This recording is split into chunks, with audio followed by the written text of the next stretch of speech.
Shar Yechud Vaimuna, ça vous paraît peut-être, je reprends la page 172, 11 lignes par le bas, avec Achamamash. L'Admour Zaken a expliqué dans ce développement qui a commencé à la fin du Périkret du chapitre précédent que le point culminant de notre système, Chochma, était le point le plus bas dans celui d'Akadosh Baruch Hu. Il y a donc un décalage énorme entre le monde, la création, d'une part, et Akadosh Baruch Hu, d'autre part. Et on avait donc compris qu'Akadosh Baruch Hu est insaisissable pour nous, que ses midot, ses attributs, sont autant insaisissables pour nous. On ne pourrait pas non plus saisir et comprendre de quelle manière Dieu et ses midot, ses attributs, c'est-à-dire sa volonté, sa sagesse, sa connaissance, sa bonté, etc., de quelle manière Dieu et ses midot ne font qu'un.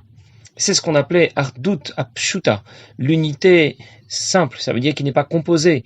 Dieu n'est pas le résultat de la combinaison de différents éléments qui s'associent pour former un tout. Dieu est un d'une façon qui nous dépasse complètement. Et c'est normal que ça nous dépasse, parce que dans notre système, cette forme d'unité n'existe pas. Dans notre système, l'unité est composée. Elle est le résultat de l'association et de la composition de différents éléments. Akadosh Baruch Hu est complètement au-delà de notre système. Il ne fonctionne absolument pas sur le même mode que nous. Et c'est donc tout à fait normal qu'on ne soit pas en mesure de comprendre et d'intégrer le concept de l'unité de Dieu. C'est au point que le point culminant de notre système, Chochma, est le point le plus bas pour Akadosh Baruch Hu. Pasuk disait Kulam be-Chochma asita. Ça veut dire que ce qui est pour nous du rang de Chochma, le point le plus haut, la sagesse, c'est pour Dieu du rang de Asiya, de l'action, ce qu'il y a de plus bas. Et l'Admour Zaken avait ajouté que lorsqu'on déclare que Dieu est insaisissable, au-delà de notre compréhension, on se trompe en réalité, parce que Dieu n'appartient pas à ce qu'on peut comprendre, et il n'appartient pas non plus à ce qu'on ne peut pas comprendre. Dit dans les mots, pour Akadosh Baruch Hu, le concept de Sechel Vasaga, l'intellect, la sagesse dans notre système correspond dans celui d'Akadosh Baruch Hu à l'action concrète, à ce qu'il y a de plus bas. Même l'intelligence et la sagesse des êtres les plus hauts dans notre système, des malachim élionim, des malachim qui évoluent dans les mondes qui sont supérieurs aux nôtres. Et même Chochma elle-même, le point culminant de tout notre système, qui apporte à la création de toute l'énergie dont elle a besoin pour exister, qui dire-t-il que l'ambe Chochma asita, tout cela est au rang de asiya, de l'action pour Akadosh Baruch Hu. Ça veut dire, comme on a dit l'autre fois, c'est aussi aberrant de dire qu'on ne peut pas toucher une idée, la palper de ses mains, que de dire d'Akadosh Baruch Hu qu'on ne peut pas le comprendre. Parce qu'une idée c'est immatériel, ce n'est pas quelque chose qu'on peut toucher. On ne peut pas toucher une idée, c'est complètement décalé par rapport au sens du toucher. Et de la même manière, Akadosh Baruch Hu n'appartient pas à ce qu'on peut comprendre ou ne pas comprendre. Dieu est complètement décalé par rapport à la compréhension. Et les malachim ne sont pas favorisés davantage. Aucune créature spirituelle n'est en mesure de comprendre ou de ne pas comprendre Akadosh Baruch Hu. En conclusion, Hashem Echad, l'unité de Dieu, ce n'est pas seulement au-delà de notre compréhension, c'est au-delà aussi de notre non-compréhension. Du coup, une question se pose. L'Admour Zaken ne la pose pas clairement, mais on la comprend de sa réponse. Si Dieu et ses midot, ses attributs, sa sagesse, sa connaissance, sa volonté, etc., si tout cela ne fait qu'un, alors pourquoi on lui donne ses adjectifs et ses attributs? Pourquoi parler de sa volonté, de sa sagesse, de sa bonté, etc., si de toute façon ça ne fait qu'un avec lui? Si on dit que Dieu est Chacham, qu'il est sage, qu'il est Rachum, miséricordieux, qu'il est Gibor, qu'il est puissant, c'est inexact. Parce que ces adjectifs et Akadosh Baruch Hu ne font qu'un. Sa bonté n'a rien à voir avec le concept de bonté que tu connais. Sa miséricorde n'a rien à voir avec le concept de miséricorde que tu connais. Sa volonté n'a rien à voir avec la volonté que tu connais. Alors pourquoi lui donner des adjectifs inexacts? Et l'Admour Zaken répond à cette question, qu'il n'a pas énoncée clairement, mais qu'on a compris en lisant sa réponse. Je vais d'abord le lire dans les mots. Lorsqu'Akadosh Baruch Hu est appelé Chacham, on lui attribue la qualité de la sagesse. C'est parce qu'il est à l'origine de la sagesse de ce point culminant de notre système. C'est de lui que provient Chochma Ila, la sagesse suprême de Dieu, la première des surahs dans le monde de Hatzilut. Pareil, quand on dit de Dieu qu'il est miséricordieux ou qu'il est bon, c'est parce qu'il est à l'origine de cette bonté et de cette miséricorde. Les autres midot aussi sont le résultat de l'émanation du divin. Et de quelle manière se fait cet amshacha et le passage jusqu'au monde de Hatzilut? Cela, c'est connu de ceux qui s'y intéressent, la maskilim, de ceux qui vont s'y intéresser, de ceux qui vont l'étudier dans la chassidut, dans la partie profonde de la Torah. Qu'est-ce que l'Admour Zaken vient de nous dire? Quelle est la réponse à la question de l'Admour Zaken? Pourquoi donner des adjectifs à Akadosh Baruch Hu qui seraient inexacts? Tout dépend de la dimension du divin que tu considères. Au-delà du tzimtzum, Effectivement, c'est complètement aberrant, incohérent, inexact de parler de la volonté, de la sagesse ou de la bonté de Dieu. Ça ne veut strictement rien dire, parce qu'à ce niveau, Hashem Echad. Mais en deçà du Tzimtzum, je peux déjà parler de sa volonté, de sa sagesse, de sa bonté, de sa rigueur, de sa satisfaction, de sa miséricorde. En deçà du Tzimtzum, ça veut déjà dire quelque chose. Dieu est appelé Chacham parce qu'il est à l'origine de Chorma, du point culminant de notre système, du Seder Ishtalchelut. Dieu est appelé Rachum parce qu'il est à l'origine de la miséricorde qui va se manifester dans ce monde. Mais s'il est à l'origine de Chorma, de Chesed, de Malchut, de la bonté, de la royauté, de tous les attributs qu'on lui donne, mais lui-même est bien au-delà de ce que désignent tous ces concepts. En d'autres mots, on ne peut pas dire de Dieu qu'il est sage. On ne peut pas dire de Dieu qu'il est bon ou qu'il est miséricordieux. Dieu est au-delà de tout ça. Mais parce qu'il est à l'origine de la sagesse, de la bonté, de la miséricorde, de tous ses attributs, alors on va tout de même lui adjoindre ses adjectifs. Mais il faut se rappeler que sa bonté n'a rien à voir avec ce que toi tu appelles la bonté, que sa sagesse n'a rien à voir avec ce que toi tu appelles sa sagesse. La sagesse. Et tu comprends que Dieu ne va donc pas obéir aux mêmes règles que toi. Il ne va pas obéir à ta logique, il ne va pas obéir à tes idées, parce qu'il est complètement au-delà de tout ce que tu pourrais imaginer. Et l'Admour Hazaken va préciser tout de suite qu'il y a un point de transition entre, d'une part, le divin qui est complètement décalé par rapport à la création, et d'autre part, le divin qui est à l'origine de la bonté, de la sagesse, etc.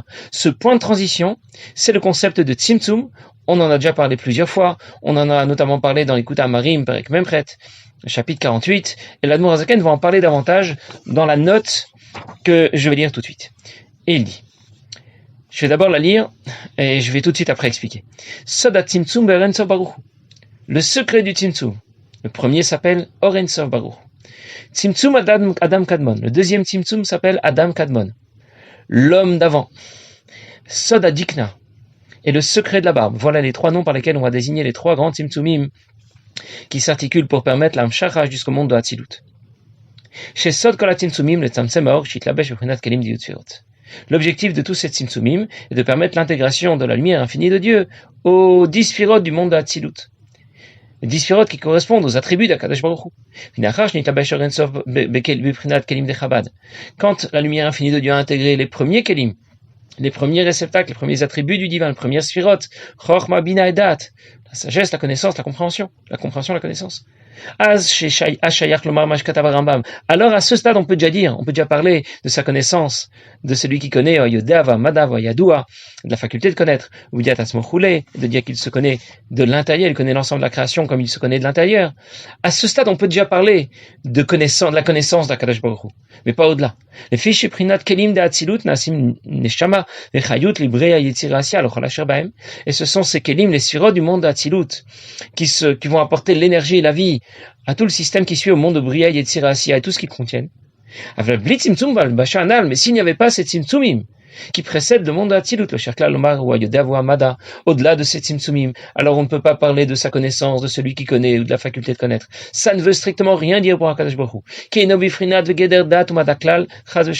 ne rentre pas du tout dans le cadre, dans la définition de ce qu'on appelle la connaissance, comme nous pouvons la définir. Mais il est complètement au-delà de tout cela, au-delà de ce que nous connaissons, de ce que nous pouvons définir en termes de sagesse,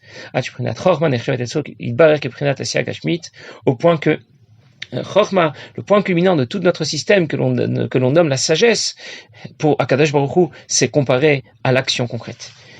Dans cette note, l'Admour Hazaken explique rapidement comment procède le divin pour intégrer le monde de Hatzilut. Au-delà du monde de Hatzilut, il n'y a qu'Akadosh Baruch Hu, qui est complètement décalé au-delà de notre système. Dans le monde de Hatzilut, on attribue à Akadosh Baruch Hu ses midot, ses sphirot, Chochma, Chesed, Gvura, la sagesse, la connaissance, la bonté, la rigueur. Ce passage d'une dimension à l'autre du divin est le résultat, dans les grandes lignes, de trois grands Tzimtzumim. Le premier Tzimtzum s'appelle Tzimtzum Be'Oren Sof. De quoi s'agit-il ? Au départ, la lumière de Dieu est infinie. À l'arrivée, nous trouvons la première étape du système, qui pose déjà l'option de la création. Et ce n'est pas encore un projet. La création à ce stade est une option envisageable. Au niveau de Oren Sof, la création n'est pas encore envisageable. Après ce premier Tzimtzum, la création commence à devenir envisageable. C'est une option possible. Et l'étape qui précède et l'étape qui suit ce premier Tzimtzum sont toutes les deux sans aucune commune mesure. Le deuxième Tzimtzum s'appelle Adam Kadmon, l'homme d'avant. Qu'est-ce que ça veut dire ? Quand Shmuel a annoncé à Shaoul, Shmuel Hanavi annonce à Shaoul que la royauté va lui être retirée. Parce qu'il a désobéi, il n'a pas éliminé le bétail d'Amalek, il n'a pas tout de suite éliminé Agag, le roi d'Amalek. Il lui explique que la décision de Dieu est gravée dans le marbre, que Dieu ne changera pas d'avis. Et il lui dit, Kilo Adam ou Necham. Dieu n'est pas un homme pour changer d'avis. Un homme peut changer d'avis comme une girouette. Dieu ne change pas d'avis comme un homme. Pourtant, c'est écrit dans le Nach, ailleurs, quand on fait la description du char céleste, Yecheskel parle des roues du char céleste, des malachim qu'il supporte. Et il dit qu'au-dessus du trône se trouve l'image d'un homme. Dmut Kemare Adam. Je croyais que c'était pas un homme. Kilo Adam ou Necham. Alors décide, c'est un homme ou c'est pas un homme? Et il faut expliquer que ça dépend. Avant le Tzimtzum, Adam Kadmon n'est pas un homme. Après le Tzimtzum de Adam Kadmon, c'est déjà un homme. Ça veut dire que ce qu'on appelle le Tzimtzum de Adam Kadmon, c'est celui qui fera de la création un projet, pas seulement une option. Pour passer de l'option au projet de la création, il fallait ce deuxième Tzimtzum que l'on appelle Adam Kadmon. Pourquoi Adam Kadmon? Pourquoi l'homme d'en haut? L'homme d'avant? Parce que l'ensemble de la création a été créé pour l'homme. Lequel? Quel homme intéresse à Kadosh Baruch Hu dans l'humanité? Les Bnei Israël. Le monde a été créé, Bereshit, pour la Torah qui est appelée Réchit, pour les Bnei Israël qui est appelée Réchit. Dans le monde, il y a des moyens et il y a des objectifs. Les moyens, ce sont l'univers, le soleil, les océans, les continents, les végétaux et les animaux, tout ce qu'on y trouve. L'objectif, c'est de la mise en œuvre de ces moyens, ce sont les Bnei Israël. Les Bnei Israël sont appelés Adam, Atem Kourim Adam. L'homme. Tout cela a été créé pour les Bnei Israël, que les Bnei Israël puissent se trouver dans un monde dans lequel ils vont étudier la Torah, pratiquer les mitzvot. C'est pour cette raison que le projet de la création porte bien son nom, Adam Kadmon, l'homme. Le troisième Tzimtzum dont a parlé l'Admour Hazaken s'appelle Sod Adikna, le secret de la barbe. Quand un poil pousse, il n'est pas inerte. Si je tire dessus, pourtant ça fait mal. Mais si je le coupe, ça ne fait pas mal. Ça veut dire qu'un poil n'est pas complètement mort et pas complètement vivant. En même temps, il y a une certaine énergie qui passe par là. En même temps, elle a été extrêmement diminuée. Ce Tzimtzum qui est associé au poil est associé au poil pour nous dire combien l'énergie divine a été diminuée. Mais tous les poils ne se ressemblent pas. On peut se couper les cheveux, mais on ne peut pas se couper les poils de la barbe. Même si ça se discute, certains autorisent dans certaines conditions de couper les poils de la barbe, d'autres disent que c'est interdit des Rabbanan. En tout cas, d'après le Tzemar Tzedek, en tout cas, c'est une interdiction de la Torah, une interdiction majeure. Personne ne discute en tout cas, tout le monde accepte, tous les décisionnaires acceptent et reconnaissent que ça apporte quelque chose de plus en termes de Kedusha, un plus dans notre service de Dieu. Et il y a donc des poils auxquels on associe une certaine Kedusha et qu'on ne comprend pas, les poils de la barbe, les poils du Nazir, et d'autres poils auxquels on va pas associer une certaine Kedusha.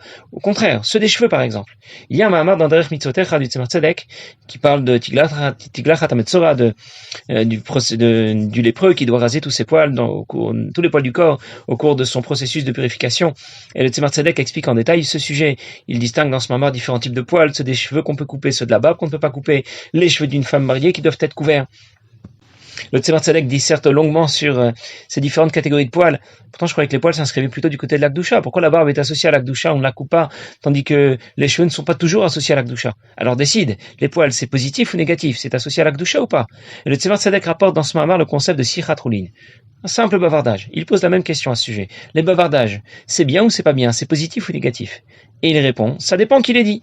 Si c'est un Talmid Chacham qui les dit, c'est positif. Sichat Roulin shel Talmid Chacham tzricha limud. Même les bavardages d'un Talmid Chacham sont riches, ils peuvent nous apprendre plein de choses. Dans Masechet Sukkah, on raconte que Rabban Gamliel raconte quelques anecdotes au sujet de Tavi Avdo, son serviteur, un non-juif. Et la Mishnah dit que Mitor Dvarav shel Rabban Gamliel, de ce qu'a dit Rabban Gamliel au sujet de son serviteur non-juif. Donc, ce que nous avons appelé ici Sichat Roulin. Il a simplement raconté quelques événements anecdotiques. Eh bien, on a pu apprendre deux halachot dans la Torah. Par contre, si ce n'est pas un Talmid Chacham qui dit cette varim, c'est Sichat Roulin, alors ce sera négatif, parce que lui fait Bitul Torah, il ne va pas exploiter totalement le temps que Dieu lui a donné. Ça veut dire que les deux ont dit des bavardages. Pour le premier, le Talmid Chacham, ce sera positif, et pour l'autre, ce sera négatif. Et le Tzemar Tzedek explique au sujet des poils, c'est le même raisonnement qui va tenir la route. Les poils de la barbe, c'est positif, c'est lié à l'Akdoucha, ça évoque l'humilité, ça pousse vers le bas, tandis que les poils des cheveux sont plutôt négatifs, ne seront pas associés à l'Akdoucha. Ça évoque plutôt la fierté et l'orgueil, puisqu'ils poussent vers le haut. Alors, je récapitule. Admor Zaken nous a présenté trois sortes de grands Tzimtzumim généraux.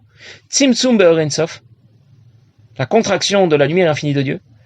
C'est la création, à ce stade, la création devient une option envisageable, pas encore un projet. Tzimtzum d'Adam Kadmon, le Tzimtzum de l'homme d'avant, la création devient déjà un projet. Ce n'est plus qu'une option, c'est déjà un projet dans les cartons. Et Sod Adikna, c'est lorsque le projet déjà se concrétise.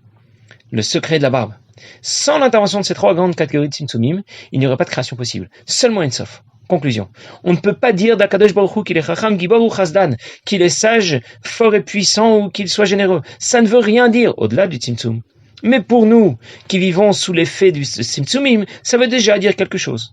En d'autres mots, Dieu n'est pas seulement insaisissable, il est au-delà d'être insaisissable. Et lorsque notre intelligence ne peut pas l'approcher, c'est notre émouna, notre foi qui va prendre le relais. Il faut y croire à défaut de pouvoir le comprendre ou de ne pas le comprendre. Le Mourazaken termine le Perek, Veinei lanu esek benistarot. On ne va pas trop s'intéresser, on va pas en dire davantage au sujet de ces Tzimtzumim parce que ça reste tout de même inaccessible pour nous. Chaniglot lanu, mais ce qu'on est capable de faire, c'est la mine emunah shlema de uvegarmu ichad. On peut au moins y croire. Là où notre intellect ne suffit pas, eh bien c'est la Emouna qui prendra le relais et croire que que Dieu et ses attributs ne font qu'un. Ça veut dire les midot d'Akadosh Baruch Hu, sa volonté, sa sagesse, sa compréhension, sa connaissance, tous les attributs qu'on lui apporte, qu'on lui donne, ne font qu'un avec l'essence de Dieu qui est au-delà de Chochma, au-delà de tout, du concept même de la sagesse. C'est pour ça que les sphirotes sont appelés dans le Zohar Razad Memnuta, le secret de la Emouna. Chez Yamuna, chez les Malam Nasechel, parce qu'on ne peut les atteindre que grâce à notre Emouna. Noirzaken ne veut pas en dire beaucoup plus au sujet de cette Tzimtzumim parce que ça reste pour nous relativement inaccessible. On nous demande d'accepter, de croire que Dieu et ses attributs ne font qu'un. On ne peut pas comprendre ce que sont ses attributs, ce que sont ses adjectifs. Comme on ne peut pas non plus comprendre pourquoi ses attributs et Dieu ne font qu'un. Parce que nous appartenons à un système différent qui est celui de la création. Le seul canal par lequel nous pouvons échapper à ce système dans lequel nous nous trouvons et rejoindre Akadosh Baruch Hu, c'est celui de Torah et Mitzvot. Et c'est là qu'on se réalise, c'est là qu'on rejoint Akadosh Baruch Hu, qu'on rejoint l'existence d'Akadosh Baruch Hu et qu'on commence à exister soi-même. Autrement que par ce canal de Torah et Mitzvot, Dieu est insaisissable. Il est même au-delà d'être insaisissable. Et quand je mets des étiquettes sur ces attributs, c'est midot, je sais que ces étiquettes ne correspondent pas à ce que je pense. Ça ne correspond pas à ce que je connais. Les attributs divins, les sphirotes dépassent mon intellect, et c'est pour cela qu'on les appelle Razad Memnuta, le secret de la foi. On ne peut pas les approcher avec notre intellect, mais seulement avec notre émouna. On raconte qu'un jour, un chassid de l'Admor Zaken était parti pour récolter des fonds pour les familles des chassidim qui étaient en difficulté. Et il est arrivé à un rêve Shabbat dans une ville, il n'avait pas le choix, il devait passer Shabbat dans cette ville, il s'est aperçu que dans cette ville, il n'y avait que des opposants à la chassidoute, et c'était l'époque où la guerre faisait rage, où les opposants à la chassidoute étaient très virulents, c'était presque un danger de mort que de déclarer qu'on était un chassid dans ce genre d'endroit. Alors il a décidé bien sûr de ne rien faire savoir à personne, et d'aller voir le rav de la ville, d'abord d'aller voir le gabaï, le responsable, pour lui demander est-ce qu'il pourrait faire une dracha pour solliciter la générosité des gens de la communauté pour la cause pour laquelle il ramasse l'argent. Et le gabaï lui a dit, avant de faire une dracha ici, il faut d'abord que je puisse m'assurer que tu es bien un Talmid Chacham. Et le Rav ensuite va lui aussi t'interroger. Et après avoir parlé un peu avec notre chassid, il s'est aperçu que c'était vraiment un grand Talmid Chacham. Il était très content. Il a dit, je pense que le Rav sera content qu'il y ait un darshan comme toi ce Shabbat dans notre communauté. Et sur la route, en allant voir le Rav, le gabaï voulait s'assurer que notre chassid n'était pas justement un chassid. Alors il lui a demandé, qu'est-ce que tu penses de la guerre de l'opposition, du conflit des opposants à la chassidoute, des chassidim? Et notre chassid lui a répondu, j'ai rencontré les gens des deux communautés, et ce que je peux dire, c'est que les chassidim, ils pensent qu'à eux, ils pensent qu'au monde dans lequel ils se trouvent. Alors que ceux qui sont opposés à la chassidoute, ils ne pensent qu'à Dieu. Cette réponse a beaucoup plu à notre gabaï. Et donc, il était rassuré, il a pensé que notre chassid n'était pas un chassid, et quand il a été présenté au Rav, il a de nouveau fait une très bonne impression sur le Rav lui-même a lui-même participé, il a donné lui-même la tzedaka, il a encouragé tout le monde dans la communauté à donner la tzedaka, il l'a invité à rester un peu après Shabbat, parfait. Et puis, une fois que ce Shabbat était terminé, il a ramassé l'argent dont il avait besoin, finalement, il a pris la route, le Rav l'a raccompagné, il a demandé à son gabaï de le raccompagner, et il était très content de pouvoir faire la mitzvah de raccompagner un Talmid Chacham. Et sur la route, le gabaï lui dit, ça m'a beaucoup plu ce que vous m'aviez dit l'autre jour, que les chassidim, ils ne pensent qu'à eux, à leur monde, alors que alors que les opposants, la chassidoute, les mitnagdim, ne pensent qu'à Kadosh Baruch Hu. Alors notre chassid s'est dit que maintenant il n'avait plus rien à perdre. Il m'a dit, oui, mais je t'ai pas tout dit. Il y a une explication à ce que je t'ai dit. Quand je t'ai dit que ceux qui sont opposés à la chassidoute ne pensent qu'à Kadosh Baruch Hu, c'est parce que pour eux, dans leur conception, dans leur vision du monde, il n'y a que le monde qui existe. Nous sommes là, le monde est là, le ciel, la terre, c'est ce que je vois. Alors il faut constamment que je parvienne à me persuader qu'Akadosh Baruch Hu existe. Je dois penser à lui, parce que si je ne pense pas à lui, je vais complètement l'oublier. Dieu se cache dans la création. Et donc il faut en permanence penser à lui pour se convaincre qu'il existe vraiment. Les chassidim, c'est le contraire. Ils sont tellement imprégnés de cette idée que Ein Od, qu'il n'y a rien d'autre qu'Akadosh Baruch Hu, que la création disparaît devant Akadosh Baruch Hu, qu'ils en sont à se demander s'ils existent vraiment. Est-ce que tout ça n'est pas une illusion? Et ils doivent se convaincre que le monde existe vraiment. Breshit bara Elokim. Ils doivent penser à eux, penser au monde qui existe et se convaincre que le monde existe vraiment. Alors notre Gava, il était un peu déçu, bien sûr, mais voilà quelle est l'idée que la chassidoute vient nous apprendre. L'idée qu'elle veut nous faire intégrer. Ein Od, qu'il n'y a rien d'autre qu'Akadosh Baruch Hu. Passez une bonne journée.